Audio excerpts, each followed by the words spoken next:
자, 첫 번째 고대가요 보시면 고조선이 건국되고 난 다음에 상고시대 지나가지고 신라, 건국, 고구려 건국, 그 다음에 통일신라, 고려시대 순서대로 나갈 때 제일 처음에 나온 건 고조선 시대에 공무도화가가 있었어. 공무도화가. 제목 알아야 돼, 제목.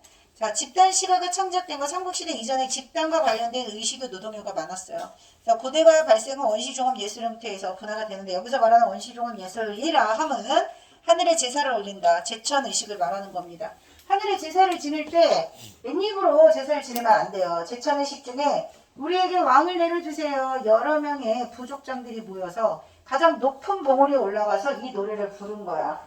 거북이 노래를 불렀는데 여기에서 말하는 거북이는 우리에게 왕을 내려줄 뭔가 초월적인 능력을 가지고 있는 대상이라고 보면 돼. 거북이는 단순한 거북이가 아니에요. 우리에게 머리를 내놓으라는 건 머리가 뭐라고? 우두머리. 왕을 내려주세요. 그래서 거북이한테 이게 뭐야? 갑자기 폰이 울렸어요. 아, 깜짝이야. 알람 소리인 줄 알아. 그래서 거북이한테 우리에게 왕을 내어주시오라고 얘기를 했더니 이 노래를 불렀더니 막 땅을 치면서 많은 사람들이 모여서 이 노래를 불렀더니 하늘에서 5개의 알이 나왔다고 해요. 내려왔다고 해요. 황금알 5개에서 아이들이 태어난 거야. 그 아이들이 세운 나라가 가야 연맹 왕국이에요. 그 가야 연맹 왕국 중에서 가락국을 세웠던 김수로왕의 건국 신화 속에 삽입되어 있는 노래야. 그러니까 처음부터 노래 형식으로 나온 게 아니라 이야기 사이에 삽입된 노래. 요즘으로 치면 약간 드라마 히트 치면 드라마 OST가 막 사람들한테 인기를 끌게 되잖아. 아니면 이제 고전소설 같은 데 보면 남녀 주인공들이 서로 만나가지고 노래를 막 주거니 받거니 하면서 시를 쓰는 장면 같은 것들이 나와. 그런 것처럼 노래가 단독으로 나왔다기보다는 배경설화 안에 노래가 삽입되었다고 보시면 됩니다. 그래서 고대가의 공통된 특징은 배경설화가 있다는 거 전부 다 사행시로 되어 있어요. 전부 다 사행시로 되어 있고 오늘 배울 항조가 한 작품 수록되어 있지만 항조가 한 작품과 연계돼서 나올 수 있는 것들이 여기에 하나 더 덧붙이면 해가까지 있어. 여기까지가 고대 가요거든요. 근데 교과서에서 가장 많이 중요하게 다루는 건 정읍사입니다. 정읍사 한 작품으로 연계돼서 나올 수 있는 작품들 고대 가요예요. 거북이가 우리의 소원을 들어주는 대상, 기원의 대상이 되는 거고 머리는 우두머리라고 했다. 자, 그다음 고무도화가 같은 경우는 백수강부의 아내가 화자예요. 백수강부의 아내. 백수강부란 무슨 뜻이냐면 머리가 하얀 백발이야.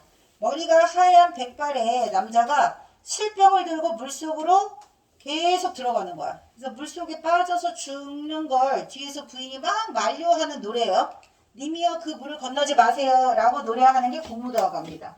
여기에서 님은 백수강부를 말하는 거야. 백수강부의 뜻이 뭐라고요?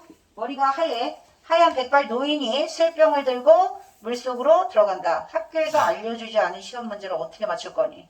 내가 설명해 주는 게 시험 문제야. 자, 그러면 백수강부의 아내가 화자겠죠. 님이여 그 물을 건너지 마오. 백수강부의 아내가 화자. 근데 결국은 님은 그 물을 건너서 죽었어요. 이렇게 사행으로 되어 있는 시야. 근데 이 장면을 누군가가 목격을 한 거야. 건너지 마세요 하면서 만류하는 님이 결국은 물속에 빠져 죽어서 가시님을 어이할꼬 이러면서 끝나는 노래거든요. 이 장면을 목격했던 목격자가 있는데 그 목격자가 광리자고라는 사람이에요. 광리자고. 그래서 광리자고라는 약간 뱃사공 정도 생각하면 돼. 그물을 막 손질하고 있다가 물에 누가 막 가는 거야. 근데 그 물에 빠져 죽는 남편을 막 만류하는 여자가 있었어. 남편이 죽고 난 다음에 그 여자도 결국은 물에 빠져서 죽었다고 합니다.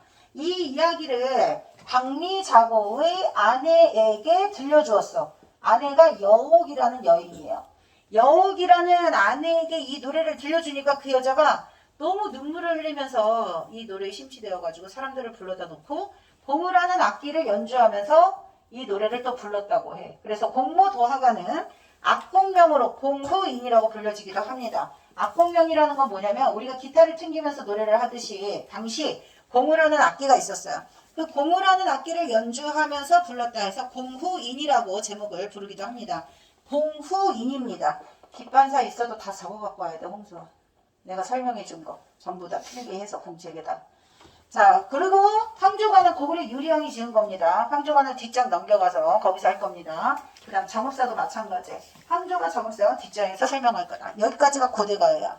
자, 그리고 난 다음에 신라가 건국됐어요. 고구려가 건국됐어요. 그리고 개인적 서정시가 활발하게 창작되었어. 신라시대 때 유행했던 개인적 서정시를 향가라고 합니다. 신라시대 유행했던 향가의 특징은요. 형식이 일정하게 정해져 있습니다. 우리나라 최초의 정형시예요. 4행시, 8행시, 10행시를 향가에서는 4구체, 8구체, 10구체 이렇게 부릅니다. 4, 8, 10으로 형식이 정해져 있는 최초의 정형시. 형식이 정해져 있어. 근데 처음에 나온 형태가 4행시야. 서동요가 있습니다. 서동이라는 인물이 불렀다 해서 서동요고요. 얘는 아이들에게 부르게 해서 동요입니다. 동요. 그리고 아까 말했던 고대가요의 공통된 특징이 전부 다 4행시였기 때문에 향가가 처음 나왔을 때 4행시가 먼저 나온 거야. 사람들 사이에서 입에서 입으로 구전되다가 4행시 형태로 향가가 처음 나오게 돼요. 그래서 이거는 민요적 성격을 띠게 됩니다. 민요의 뜻은 구전되는 노래란 뜻이야. 앞에 말했던 모든 노래들이, 정업사를 제한 모든 노래들이 전부 다 4행시야. 그래서 민요적이다. 그러다가 4행보다 조금 더 많아진 819체 형식이 나왔어. 8구체 형식은 그렇게 많이 발전되지 않았어요. 왜냐하면 8구체는 뭔지 2% 부족했던 거야. 그래서 과도기 형태를 띠고 있던 8구체에서 10구체가 완성된 형태라고 보시면 됩니다. 정제된 형식, 완성된 형태, 세련된 형태. 그래서 10구체 향가를 사내가라고도 불러요. 사내가. 사내가는 10구체 향가를 부르는 일컫는 말입니다. 19체의 향가가 제일 중요해요. 그래서 뒷장에 제망매가 설명할 겁니다. 제망매가 시험에 가장 많이 출제되는 것 중에 하나야.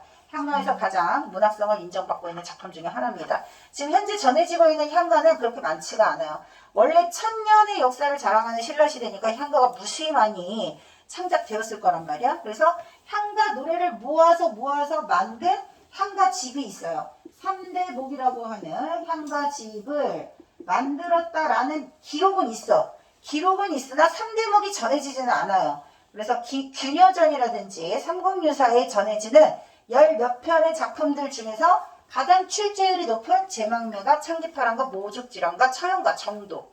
그리고 이제 학습활동에서 도솔가 많이 나와봤자 5편에서 6편 정도밖에 안 됩니다. 그래서 신라 향가의 가장 큰 특징은 당시 그 사회 중심 귀족 세력이 승려 아니면 화랑이었어. 그래서 승려나 화랑이 주 작가 계층이었기 때문에 얘네들은 굉장히 귀족적인 성격의 노래입니다. 상류 계층에서 주로 많이 불렀던 거야. 그리고 얘네들 모두 국교가 불교였기 때문에 불교적 색채도 굉장히 강해. 불교의 가장 큰 특징이 뭐게? 윤회.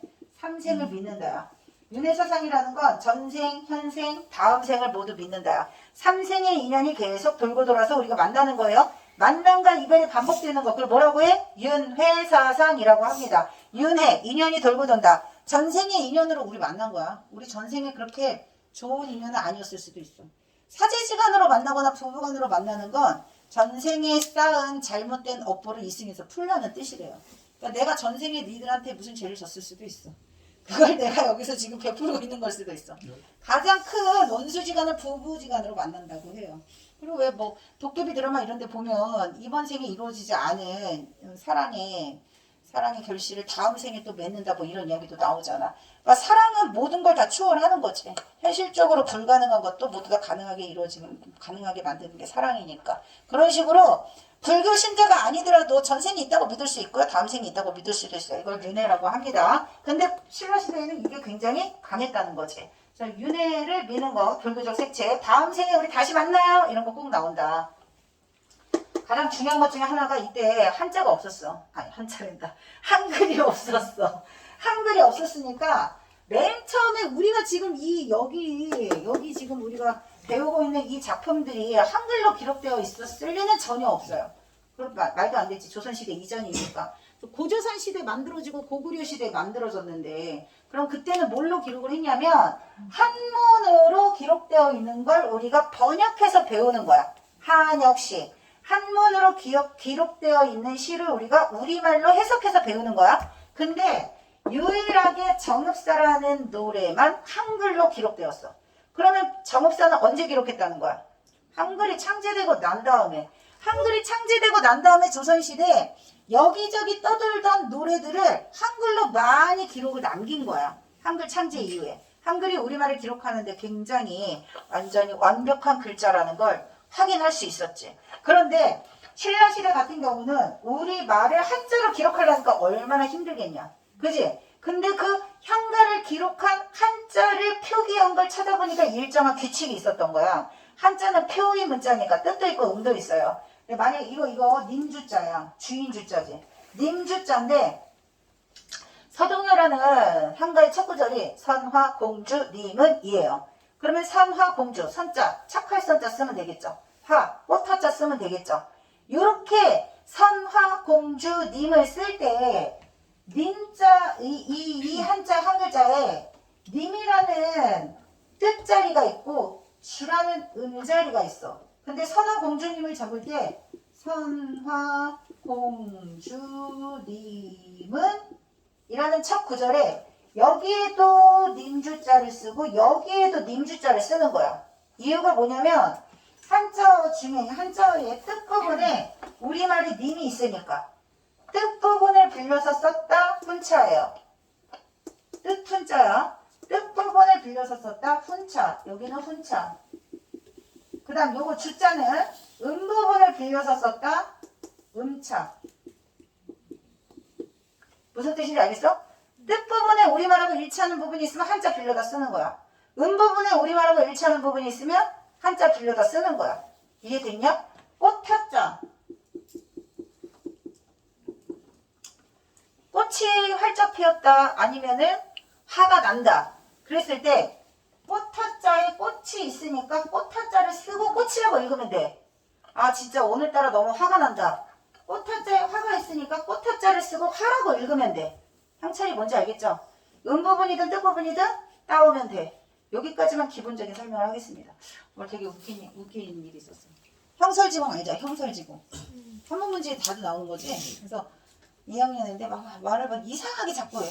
뭘 틀렸는데 뭐 형설지공을 틀렸는데 지금 막 얘기 뭐라고 그랬더니 반딧불이 형이 한자래요. 한자인 줄 아셔서 이상한 소리를 하더라고. 그래서 뭔 말인가 했더니 형설지공의 형자가 반딧불 형자잖아요. 그러면 될 것을 반딧불이가 형이래요.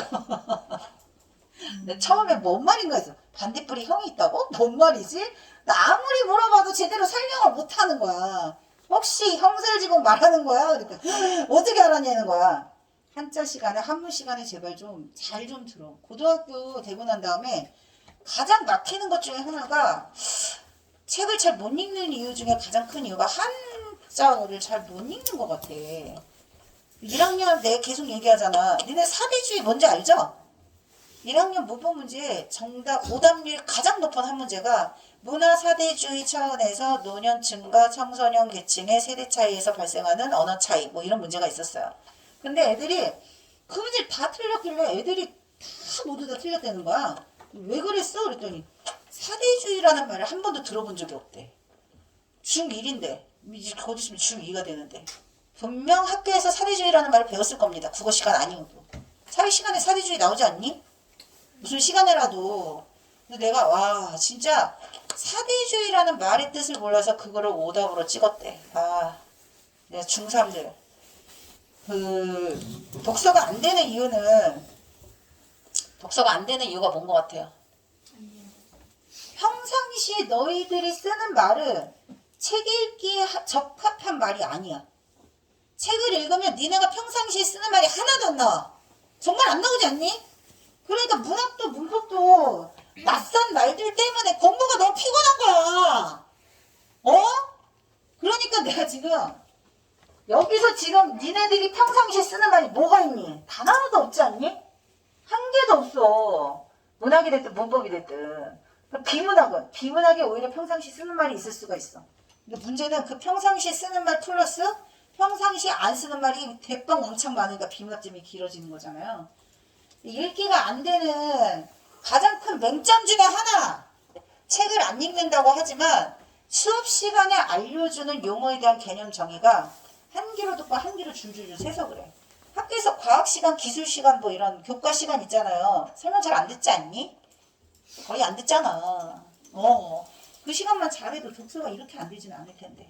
안타깝게 이번 시험에도 점점 애들 근데 내가 2학년 애들한테도 물어봤어. 2학년 애들도 사대주의를 모르던데? 사대주의가 뭐야? 서로 싫어하는 거 아니에요? 약간? 내일 모레면 거기 사대주의가 뭐야? 사대주의 반대말은 뭐야? 에? 상대. 녹화 중이야. 이 무식한 진짜. 영원히 그 세상 채널에 남을 텐데. 아니, 문화 사대주의, 문화 상대주의. 무조건적으로 쫓아가는 건 사대주의. 어떤 하나는 배척하고 자기가 좋아하는 것을 맹목적으로 추종한다. 상대주의는 상대적인 거니까 좋고 싫고가 아니라 각각의 차이를 인정하는 거야. 3학년도 모르는 거네. 고딩들은 알겠지. 설마 고딩들이 모를까. 집에 가서 언니 오빠들한테 한번 물어봐. 사대주의가 뭐냐고. 아 정말. 자 정신 차려. 졸지 마. 어디까지 했죠? 아 요거까지 한 거야. 그래서 이렇게 읽을 수도 있고 이렇게 읽을 수도 있다. 뜻부분을 읽으면 훈도, 음부분을 읽으면 음도. 여기 잘 봐. 이건 읽는다는 뜻이야. 우리말을 꽃이라고 쓰고 싶은데 한글이 없어. 그러면 한자 뭘 쓰면 돼? 꽃 하자를 쓰면 돼. 형철이 먼저 이해되냐? 그리고 아 진짜 나 정말 오늘 화난다 할 때 우리말 화를 쓰고 싶어. 불화자를 써도 상관이 없어. 꽃화도 있고 불화도 있잖아요. 그러니까 음부분이든 뜻부분이든 우리말과 일치하는 부분이 있는 한자를 빌려다가 쓴다. 그걸 뭐라고 해? 향찰표기라고 합니다. 자, 그 다음 이제 신라시대의 19책 향가가 나중에 발생하게 된 시조의 형식에 영향을 미치게 됩니다. 시조가 3장 형식으로 이어지게 되는 건 19책 향가가 내용상 세 부분으로 나눠져요. 내용상 세 부분은 대체로 3행, 5행, 2행 이렇게 나눠지는 경우가 많아. 3행, 4, 5, 6, 7, 8까지 마지막 9행 10행을 납부라고 합니다. 9행 10행은 바뀌지 않아요. 9행 10행은 바뀌지 않고 3행, 5행, 2행으로 나누거나 또는 4, 4, 2행으로 나누거나 내용상 세 부분으로 나눠지기 때문에 시조의 형식도 3장 형식을 띠게 된다. 그 다음 마지막에 9행 10행을 납부라고 하는데 납부 첫머리에 감탄사를 줬습니다. 제막말과 마지막 감탄사 아으로 시작해요. 아으. 그래서 시조의 종장 첫머리에 감탄사로 시작하는 건 모두 19책 향가의 형식을 이어받은 거다. 자, 책 넘겨보세요. 자, 황조가 보세요. 황조가 고구려 유리왕이 지었고요. 유리왕이 아내가 여러 명 있었어. 엄청 많은 아내를 거느리고 있었던 유리왕이 사냥 나갔다 돌아와 봤더니 아내들끼리 싸우고 한 명 아내가 자기 고향으로 돌아가 버린 거예요. 자기 친정으로. 그래서 아내를 찾으러 막 갔다가 아내가 싫다고 하니까 쓸쓸한 마음을, 외로운 마음을, 안타까운 마음을 안고 돌아오는 길에 나무 위에 있는 깨꼬리를 본 거예요. 정답게 놀고 있는 깨꼬리를 보니까 외로운 마음이 더욱더 고조되더라 라는 내용의 시야 사행시로 되어 있습니다. 마찬가지로 이 시도 원래 한글로 기록되어 있는 것이 아니라 어떻게 된다고? 한자로 기록되어 있는 걸 번역한 거다. 활활 나는 저 깨꼬리, 깨꼬리 표시하세요. 깨꼬리 동그라미 치세요. 깨꼬리는 정답게 놀고 있습니다. 정답거나 동그라미 치세요. 정다운 깨꼬리 삼경. 자, 일행하고 이행은 경치를 먼저 노래하고 있다. 일행, 이행, 삼경 묶어 빨리. 외로워라 이내 마음은 자 화자의 정서 직접 제시. 외로워라 화자의 정서와 대비되는 정다운 깨꼬리. 정다운 깨꼬리와 외로운 화자가 부딪혔어. 이렇게 외로운 심정이 정다운 깨꼬리를 보면 위로가 될까요? 아니면 더 외롭게 느껴질까요? 더 외롭게 느껴지겠죠. 화자의 정서를 고조시키는 대비되는 소재 깨꼬리. 그래서 깨꼬리는 화자의 정서를 고조시키는 객관적 상관문이 됩니다. 앞부분에 선경을 노래했고 뒷부분에 정서를 노래했다. 시선전개 방식은 선경후정. 경치를 먼저 노래하고 정서를 이야기한다. 니와 함께 돌아갈 곳 서리법. 돌아갈 사람이 없구나. 외로운 심정, 외로운 처지를 강조하면서 끝나는. 옆에 보시면 편편항조, 자홍상이, 염화지도, 수기여의. 해석한 게 왼쪽입니다. 자, 그 다음에 정의사 별표 치세요. 어느 행상인의 아내, 정읍에 사는 행상인의 아내가 부르는 노래야. 화자는 행상인의 아내입니다. 행상을 나간 남편이 무사히 돌아오기를 기원하면서 이 노래를 불렀어. 달아, 달 동그라미 쳐. 기원의 대상. 달림, 비나이다, 비나이다, 기원의 대상. 하에다 세모치세요. 높임, 혹격조사. 빨리빨리 적어라. 높임, 혹격조사가 현대에서는 뭐에 해당하냐? 이시여. 달림이셔. 하 알아둬야 돼. 하자 붙으면 체한대 하네. 혹격조사. 높임, 혹격조사다. 높이곰 돋으시라. 곰 세모치시고. 어기야 머리곰 붙이오시라. 곰 세모치시고. 머리곰, 높이곰, 강세점이사. 어근 뒤에 붙어서 강조하는 의미를 가지고 있는 강세점이사야. 그래서 해석을 할 때 높이곰은 높이 높이, 머리곰은 멀리 멀리. 강세전 미샤. 자, 멀리 멀리 비춰주세요. 여기까지 묶어서 초장, 초장. 일행하고 이행을 묶어서 초장.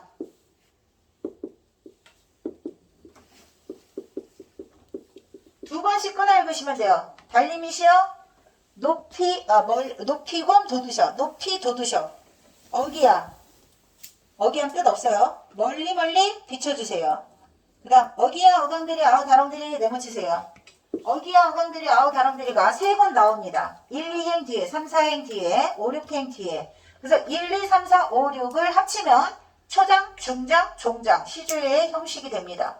그리고 어기야 어강들이 아우 다롱들이는 특별한 뜻이 없어. 뜻은 없는데 반복적으로 노래하다 보면 왠지 흥겨움이 고조됩니다. 뜻은 없고 흥을 고조시키는 후렴구는 여음구라고도 합니다. 자, 이렇게 여음을 넣어서 우리 그 K-팝 중에서도 막 세계적으로 인기 끈 거 보면 후렴구의 그 중독성 있는 그 반복되는 구절들 때문에 사람들 사이에 막 흥얼흥얼 유행을 따는 거잖아. 내가 요즘 태연의 사기에 엄청 빠져 있는데 태연 사기요? 태연의 사기. 오래됐지 않았어요? 물론 오래됐지만 지금 들어도 명곡인 것 같아. 싱어게인에서 누가 불러가지고 다시 또 뭐라 그래야지? 재평가된다고 해야 되나? 근데 난 태연 버전이 훨씬 좋더라고. 근데 거기에 그러니까 그 노래가 좋아진 이유 중에 하나, 만든 사람이 또 되게 유명한 히트곡 많이 만든 사람이잖아. 근데 태연 버전이 있고 싱어게인에 나오는 걔 27호 가수인가? 싱어게인 안 보죠? 니네? 내가 응원하는 친구가 있어. 김재민이라고. 걔가 27호인가? 하여튼 그러니까 그 우승 후보 3인방 중에 한 명. 그 여자애가 불러가지고 갑자기 또 막 생각나가지고 다들 태연 막 역주행하고 그러더라고. 근데 거기 보면 되게 반복적으로 나오는 구절들이 있어. 그 노래 지은 사람이 그 슈퍼주니어의 쏘리쏘리 만든 그 작사가인 거 그렇더라고. 하여튼 후렴구는 요즘 유행하는 노래들 대부분이 보면 아주 먼 옛날부터 우리가 전통적으로 잘했던 것들이야. 그 고전문학 쭉 하다 보면 요즘 먹히는 게 예전부터 내려왔던 거에 그런 어떤 그 끈이 뿌리부터 있었구나. 한국이 옛날부터 세계적이었던 거야. 시조 같은 경우도 거의 뭐 랩처럼 막 읽는다고 보시면 되거든요.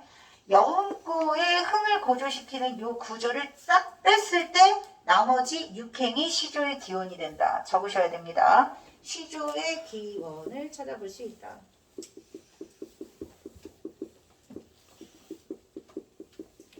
고려시대 시조가 나오기는 했지만 시조가 어느 날 갑자기 뚝딱 만들어졌다고 하기에는 그 뿌리가 아주 먼 옛날부터 조금씩 있었다. 정읍사는 시조의 기원을 찾아볼 수 있다. 저제 내려신 거예요. 저제 동그라미 치세요. 저제, 저작거리라는 말 들어봤죠? 시장이란 뜻입니다.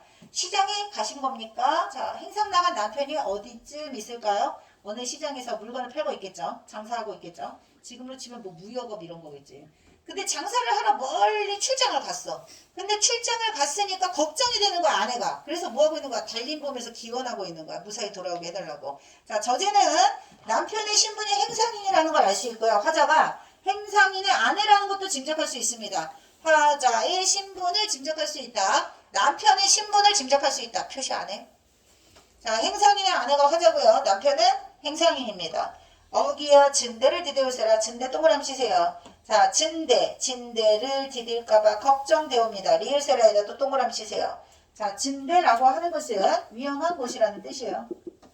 아, 어디 밤길에 가시다가 도적이라도 만나는 거 아닐까요? 낭떠러지라도 떨어지는 거 아닐까요? 라는 위험한 곳이라는 의미도 되지만 두 번째로 이렇게도 해석할 수도 있습니다. 행상 나간 남편이 며칠째 돌아오고 있지 않는데 혹시 타지에서 예쁜 주모를 만나가지고 바람이라도 나는 거 아닐까? 어떤 여자의 꼬임에 넘어가서 유혹에 빠져서 바람나면 어떡하지? 라고 걱정할 수도 있어. 그럴 때 증대는 질투의 대상이 될 수도 있습니다. 자, 이렇게도 해석할 수도 있고 이렇게도 해석해 볼 수도 있습니다. 아내의 마음이라고 생각하면 돼요. 출장 보낸 혼자 집에 남겨진 아내의 마음. 자, 진대를 디디올세라, 리을세라 동그라미 치시고 알아두셔야 됩니다. 리을세라 의미로 끝나면 화자의 정사가 뭐뭐 할까봐 두렵습니다. 두렵다는 뜻이야. 짐들을 디딜까봐 두렵습니다. 어기와 어강들이 어느이다 놓고시라 어느 곳에나 짐을 놓아 버리십시오. 어기야 내 가는데 정글하세라. 내 가는데 동그라미 치세요. 자, 내 가는데 내가 가는 길이 저물까봐 두렵습니다. 남편이 돌아오는 길이 저물까봐 두렵습니다. 우리 부부 함께 헤쳐나가는 인생길이 저물까봐 두렵습니다. 뭔 얘기야? 우리의 앞길을 가로막는 그 어떤 위험한 것들로부터 달님이 지켜주기를 바란다는 뜻이야. 그래서 내 가는 길은 세 가지 의미로 해석할 수 있습니다. 내가 가는 길, 화자가 남편을 마중 나가는 길, 남편이 돌아오는 귀갓길, 또는 우리 부부가 함께 헤쳐나가야 할 인생길. 다양한 의미로 해석할 수 있어요. 적었어? 내 가는 길. 자, 내 가는 길 정글하세라 두려우니 달님이 높이 높이 돋으셔서 우리의 앞길을 환히 비춰주세요 라는 기원을 담은 노래다. 근데 이제 이 여인은 아무리 기다리고 기다려도 남편이 돌아오지 않았대. 그래서 남편이 돌아오기를 애타게 기다렸던 여인은 뭐가 됐을까요? 망부석이 됐다고 합니다. 그래서 망부석 설화와 관련 있는 노래. 망부석 설화.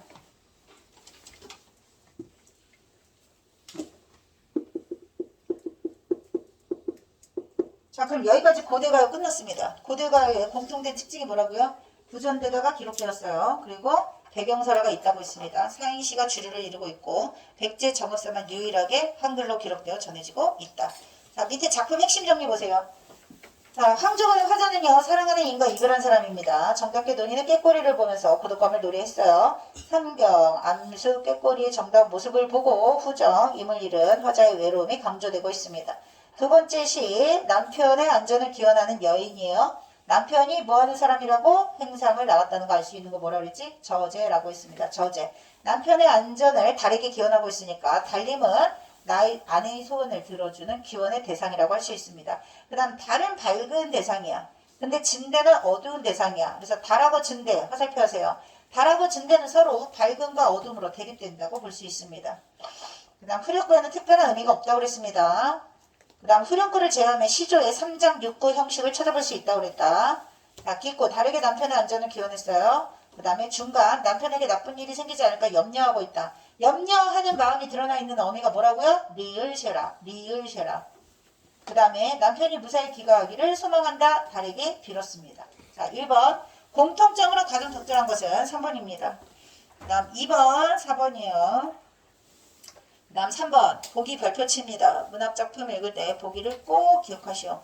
현존하는 유일한 백제 노래입니다. 백제 동그라미 구전대다가 줄쳐. 구전대다가 조선시대 한글로 기록되었습니다. 궁중제례 음악, 궁중의식을 행할 때 연주되던 음악이고요. 이 노래는 세 개의 의미단락이 육행으로 나타나고 세 개의 의미단락이라는 건 시조의 3정을 말하는 겁니다. 영구에는 후렴구가 반복되고 있지만 후렴구에는 특별한 뜻은 없다. 정읍사의 배경설을 살펴보면 정읍사람이 행상을 나가 돌아오지 않자 그의 아내가 산등성에 올라 초월적인 존재. 여기서 말한 초월적인 존재가 뭐야? 달이야. 달님이시여. 남편이 밤길에 입을지도 모를 위해를 염려하고 무사귀가를 기원했다고 전해지고 아내는 뭐가 됐다고요? 망부석이 됐어. 망부석 설화에 실려 있습니다. 높이곰 머리곰에서 줄쳐 강세전미사 곰. 지금 현대 문법에서 잘 안 나오는 거니까 문제 많이 출제됩니다. 해석 문제로. 곰은 전미사에 해당하는 거고요. 남편의 안전을 위해 먼 곳까지 달빛이 비치기를 바라는 화자의 마음입니다. 멀리 높이 멀리 비춰주세요. 남편이 있는 데까지. 오지 않는 남편의 행방에 대한 불안한 심리를 저제 들으신 거요. 가정적 의문. 자, 저제 가 계신 건가요? 아마도 거기 어딘가 있겠죠? 가정적 의문 동그라미. 그 다음 초월적 존재인 달에게 기도하는 화자의 모습에서 남편이 진대에 빠지지 않기를 바라는 간절함이 있습니다. 리을세라 뭐뭐할까 두렵구나. 의구형 어미 동그라미 치시고 남편에 대한 아내의 염려 반영했습니다. 아우 다롱들이 반복을 통해서 반복 동그라미 치세요. 내 가는 데가 어둡지 않기를 바라는 아니고요. 흥겨움을 고조해 주는 거고 특별한 뜻은 없다고 했습니다. 음악적 효과예요. 5번 X. 플러스 산지체크 보세요. 아까 빠졌어. 플러스 산지체크에 황조가의 계절의 흐름 없습니다. 나이도 없고요. 의태어 사용해서 대상에 생동감을 부여하는 것도 나에는 없습니다. 가에는 헐헐 있어요. 의태어. 그 다음 넘기시오. 제망매가 창기파란가. 제망매가 별표입니다.